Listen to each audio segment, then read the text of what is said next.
it's monumental from the standpoint of it's going to increase the demand for products that are raised in Iowa that are good for the environment.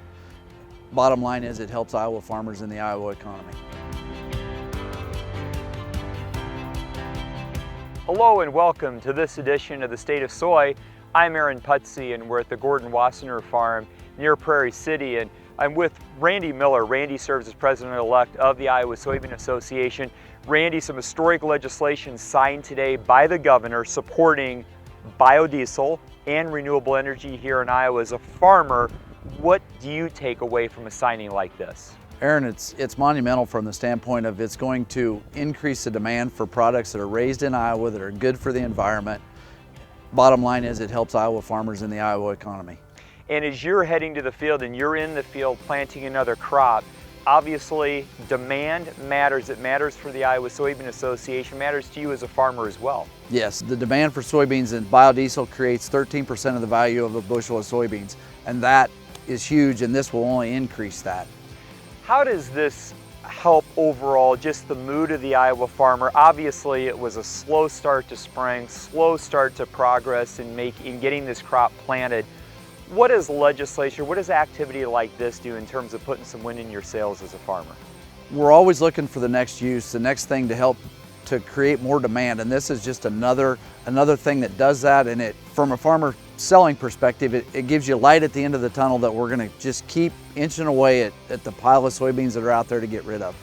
The Iowa Soybean Association, obviously our brand promise to growers, the people who fund the organization, is we're driven to deliver. Is this another example of fulfilling that promise and that pledge to farmers? Aaron, I think so.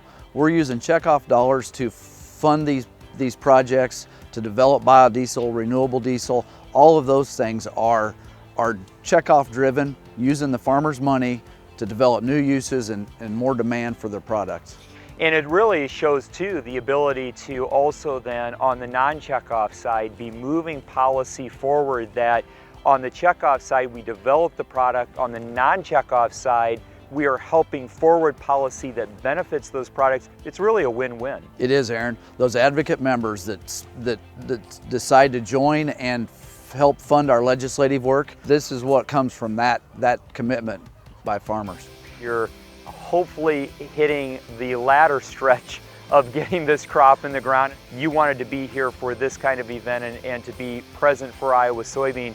What other activities though, or what other issues are on your mind? Weather, trade, the economy, just there's a number of things affecting us, and it's just kind of a revolving door of what's next and what's coming. But there's always something, but we've been fortunate to get some crop in the ground, and we'll get finished and we'll move on to the next phase of it.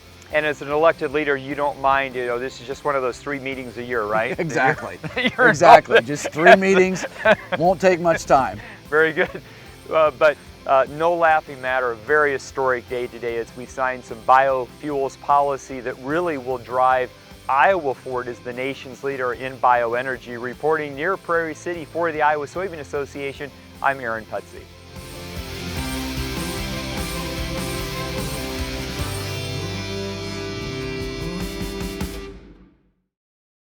Farming is a competitive business, and you need equipment you can count on every single day.